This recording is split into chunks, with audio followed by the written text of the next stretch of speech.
So আমি ভিডিওটা actually বানাচ্ছি তোমাদের জন্য, যারা বোর্ড এক্সামসে ভালো মার্কস আনতে পারোনি বা নিজেদের ফেলিওর মনে করছো, তাদের জন্য, স্পেসিফিক্যালি তাদের জন্য ভিডিওটা বানাচ্ছি, সে সমস্ত স্টুডেন্টদের জন্য, যে তোমরা এটাকে অ্যাজ আ ফেলিওর নিও না। কারণ একটা এক্সাম কখনোই কারোর জীবনের পুরো যে লং টার্ম যে তার লাইফ আছে, সেই লাইফের সব আসপেক্টকে কোনোভাবেই তোমার মেজার করতে পারে না। সো মাধ্যমিকে যারা বা বোর্ডসে যারা তোমরা কম মার্কস পেয়েছো, সেক্ষেত্রে সেই জিনিসটা তাদের কাছে একটা অবশ্যই একটা মেজারমেন্ট, বাট এটা পুরো লং টার্মে কিন্তু এটা কোনো প্রসেস বা পুরো পথ নয়, ঠিক আছে? মানে জীবনের শেষ কথা নয় এটা। সো তোমাদের জন্য জীবন অনেক বড়, এবং জীবনে আরও অনেক তোমাদের অনেক এক্সাম তোমরা পাবে, ঠিক আছে? অনেক অপরচুনিটিস তোমরা পাবে, এবং সেই অপরচুনিটিসগুলোকে তোমরা চেষ্টা করো এখন থেকে সেইভাবে নিজেদের এগোনো।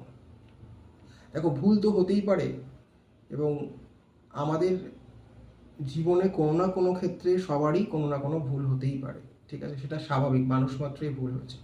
কিন্তু আমাদের যে ব্যর্থতা যেটা আছে, সেই ব্যর্থতাকে কিন্তু আমাদের ওয়েপেন্স করে কাজে লাগাতে হবে, যে কোন কোন দিকে আমাদের সমস্যা হয়েছে, এবং সেগুলোকে বুঝতে হবে যে কোন কোন জায়গায় আমাদের ভুল হয়েছে, এবং সেই ভুলগুলোর উপর আমাদের কাজ করতে হবে, যাতে তোমরা উচ্চ মাধ্যমিকে বা এইচএসে ভালো করতে পারো, ঠিক আছে? তো এই ব্যর্থতাকে আমাদের একসেপ্ট করতে হবে, একসেপ্ট করে সেটার উপরে আমাদের কাজ করতে হবে। তো সেই জায়গায় কাজ করা শুরু করো, ব্যর্থতাকে নিজের দুঃখ বানিয়ে থেকো না। এবং আমার মনে হয় তোমরা যদি এটার উপর কাজ অবশ্যই করো, তোমরা কিন্তু সফল হবে। আর একটা কথা হচ্ছে যে দেখো, নিজের ওপর তোমাদের কিন্তু অবশ্যই বিশ্বাস রাখতে হবে, এবং সেই বিশ্বাস রেখে তোমাদের কিন্তু সেই কাজটা করে যেতে হবে, তোমাদের হার্ডওয়ার্ক করতে হবে, ঠিক আছে? এটা মেন কথা। কারণ নিজের যে একটা ক্ষমতা আছে, নিজের যে ক্যাপাবিলিটি আছে, নিজের স্বপ্ন আছে, সেই স্বপ্নগুলোকে তোমরা কিন্তু এত ছোট করে দেখবে না, জাস্ট একটা মার্কসের উপরে ডিপেন্ড করে। একটা পুরো যে লং টার্ম তোমাদের যে লাইফ আছে, ঠিক আছে? প্রত্যেকের তো জীবনে অনেক কিছু হওয়ার স্বপ্ন আছে, তো সেটাকে কিন্তু তোমরা কখনো ছোট করে দেখবে না। কারণ মার্কস কিন্তু একটা সংখ্যা দেখায়, কিন্তু সেটা কিন্তু তোমার পুরো জীবনের কিন্তু মেজারমেন্ট নয়, ঠিক আছে? এবং একটা মানুষ কীরকম হয় সেটাও কিন্তু মেজারমেন্ট নয়। সো এগুলো তোমাদের, এই যে কথাগুলো তোমাদের বলছি, তোমাদের কিন্তু এই কথাগুলো অবশ্যই মনে রাখতে হবে, এবং আজ থেকে নিজেদের প্রমিস করার চেষ্টা করো যে না, আমি হার মানবো না।